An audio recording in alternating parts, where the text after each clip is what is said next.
The scene that changed Zootropolis. It's kind of hard to remember a time without Zootropolis. I don't remember much of the build up to it, but I think it was hailed as being pretty darn good. I mean, it must be. Even the most casual viewer feels fine watching it without being in fear of being labeled a furry. It truly was a movie for everyone. Disney at the prime of good quality and fantastic reach. I mean, it even got me at the time, and I never watched movies in 2016 apparently. But while this is already a visually astounding world with an intriguingly detailed fantasy city setting and a good old mystery tale that keeps you on your toes, there is of course a scene within that elevates this movie from an unmemorable, okay Disney movie to one that can really hit hard and masterfully executes its messaging. Disney and politics has a lot to be desired in certain areas, but this is probably the most political Disney movie there is. I'll say in recent times, because I could easily be wrong with that statement, but even still, when you think of Zootropolis, what is the scene that stands out the most to you? Because to me, the part that really seems to change the course of the movie from a good movie to a great one is the moment Judy Hopps literally takes up the stand at a podium and speaks out on the politics of where the city is headed. And with it comes a heart-dropping sense of despair. So let's get into it. Giving a little context here, people are going missing. Judy Hopps and Nick Wilde are on an investigation as to the disappearance of an otter. They've been following clues and have now found everybody. They're all locked away by the mayor of the city, but more importantly, they're all afflicted with some kind of condition that's turning them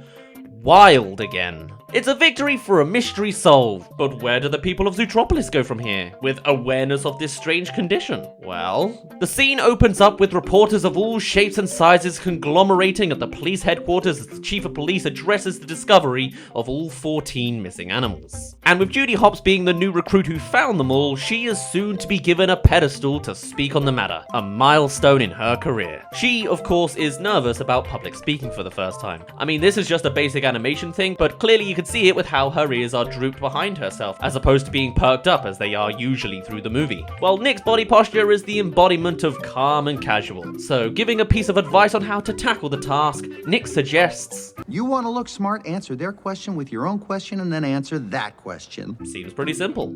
And it comes naturally to Nick, which Judy admires, having no doubt in him that she sees in herself. And after an hour and 10 minutes of character development, the two of them have gotten along quite nicely. So this is also their heart-to-heart scene as well. Nick's never been a cop, he's just got a lot of street smarts. So Judy gives him an application to join the force, to officially be her partner in fighting crime. A turn of events neither of them would have seen at the start of the movie. And even more so than that, the otherwise insignificant tool used to fill in said application form is none other than the very thing Nick was after this whole time that forced him to join this investigation. This carrot pen here is also an audio recorder which captured Nick's admission to tax evasion. But by this point in the movie, the things driving Nick forward has changed. He realizes now he doesn't want what he originally wanted anymore. Just a great cyclical detail in something so simple. A pen. And then it's time for Officer Hopps to take the stand in front of seemingly every type of species there is, predator and prey alike, united to find out the circumstances, and overwhelming her both compositionally and literally with those camera flashes. But it starts off pretty well, with her immediately using Nick's technique on a beaver's question. What can you tell us about the animals that went savage?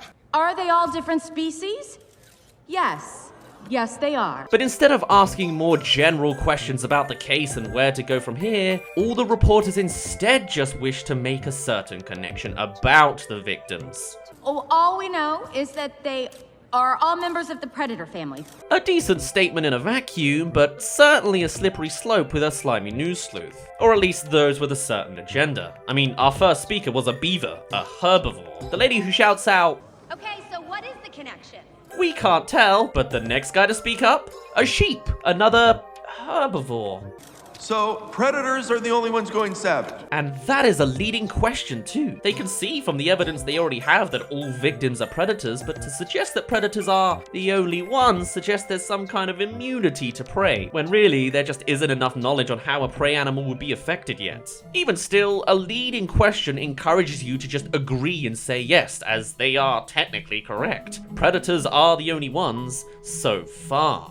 Yes, that is accurate, yes. And here, Judy has been caught completely off guard. She's not speaking from the heart with a planned response. She's talking far more naturally with the blips and blaps of ordinary dialogue. The structured approach of Nick's suggestion to answer your own question is completely out the window because of this reporter's sneaky technique. And everything escalates from here. Reporters are no longer raising their hands to be addressed, they're just shouting out, because Judy is unknowingly encouraging it. Why? Why is this happening? Hey, would you look at that? It's a pig reporter. Another herbivore. Pushing for an answer as soon as possible. That hint of emergency could also be from genuine concern, but it also allows for the much more manipulatable response to come out of your interviewee. The perfect storm to get the most clickbaity article out of. We still don't know. The worst answer you can give to a question that admittedly isn't too helpful and not really worth answering, at least directly. But accepting shouting questions would be the move that leads to this mistake. The correct response might be something like, "The investigation is ongoing," or "We will do what we can to protect the people of Zootropolis." The worst thing you can do is perceive this as being cornered, and so because of that, blurt out some kind of impromptu speculation for the reporters to eat up and run with. But, it may have something to do with biology. Yeah, like that. Opening a discussion into the narrative of ignorance and prejudices. Judy then doubles down on her speculation by clarifying she means their DNA. The reporters are paying attention now. And though we can still see a crowd of all varieties of animals, the next question goes to a gazelle, yet another herbivore, though the carnivores look equally as intrigued, of course. In their DNA, can you elaborate on that, please? What follows next is the first real camera movement. Up to this point, it's been pretty static. While Judy's at the podium, the camera's exactly the same, like a legitimate viewing of an ordinary speech. But now we're slipping into something more, stumbling down an uncomfortable and dramatic path that is Judy digging her own grave, cornering herself more and more with each word. And the camera reflects this by slowly pushing in on her in the frame. Also, someone changed the background image into a sinister predator. Bet it was a herbivore. This was totally planned by someone. And brief announcement for you, we will be going on hiatus through all of January. Instead, we're streaming on Twitch almost every day that month. Now you're in the know, come subscribe. Come subscribe, hit the bell, and check out our other links. Predators survived through their aggressive hunting instincts. And we see Nick's response over everyone else's, not out of anger or professional stoicism, but fear as a predator. As he approaches, we reveal what's being projected, intimidating close-ups of the animals in their savage states. Each shot of them zooming in, getting closer and closer, uncomfortably close. Each one muzzled, and the last one not even looking aggressive, but sad. Feeling the weight of oppression that rings a little too close to home with Nick and his bullying experience. The camera match cuts between present-day Nick and young Nick from the time he was muzzled by the prey he called friends, zooming closer and closer as he recalls it and grows angered. And then the journalist continues some more with, Could it happen again? yet another leading question that pushes on a narrative of fear-mongering. Ah, classic news reporting. And though Judy's stance is more confident, the camera continues to push in as she unknowingly is talking herself into a corner. It is possible, so we must be vigilant, and we at the ZPD are prepared and are here to protect you. Although the honesty is there, this is hook, line, and sinker for the fear-mongering aspect, as the idea that people need to be protected by a force that's currently at large yet imperceivable would unnerve any audience watching. Now wasn't the time to bring up that line. The flashes of the camera are getting more and more frequent as the tension of the scene builds as reporters get more agitated, and the responses of the reporters only get more erratic. We're more mammals, go savage! What is being done to protect us? Have you considered a mandatory quarantine on predators? All pushing for more fear and concern from their viewers, the threat that more can be afflicted. Though at least this one said mammals and not predators, the fact that this question is following up on an impromptu line where there's clearly been no time to structure a full plan, or how this leading question is pushing for a particular solution invented by the reporter and just doesn't have a good response option. And everyone else seems to notice the uproar, now choosing to interrupt Judy right at the height of the exchange.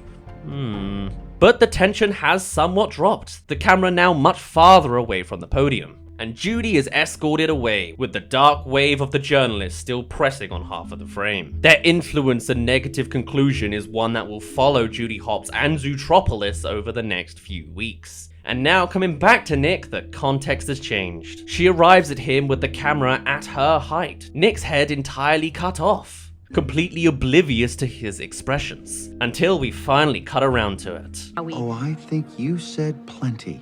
And though it's been pretty consistent elsewhere in the film, for this scene it's a first to be looking up to Nick again. His sense of authority in knowledge looming over the rookie cop. And here it's especially true as he explains Judy's misstep. These predators may be reverting back to their primitive, savage ways? Are you serious? Sometimes just hearing your own words back can massively help understanding how you were perceived, and Nick addresses it calmly but firmly. He could be shouting or condescending, but instead he's this. And Judy, in defending herself, is now fittingly looked down on by the camera, as Nick's profile looms across the frame.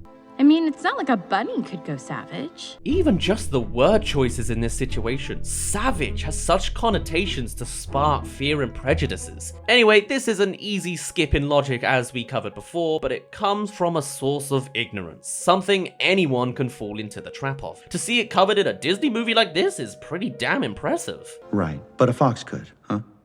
Nick, stop it. You're not like them. And then again, it's just as easy to fall into otherisms. Address the opposition or threat as something not the same as yourself, and you've already fallen into a tribalistic mindset that opens up to more ignorance and prejudice. And as Nick gets more angered, he looms over closer, takes more of the frame. Truly, it is an insult to his very being that Judy is saying these words. You're not that kind of predator. The kind that makes you think you need to carry around fox repellent? Another recurring prop given to Judy not at some random shop, but by her parents when she left for the city, clearly passing down their prejudices due to simply not being exposed as much out in a rural area. It's a common thing, a micro lesson in this Disney movie. And then it goes right back to that over-the-shoulder shot, equally as close if not more as Nick escalates, and Judy is left stunned as reality comes crashing down on her.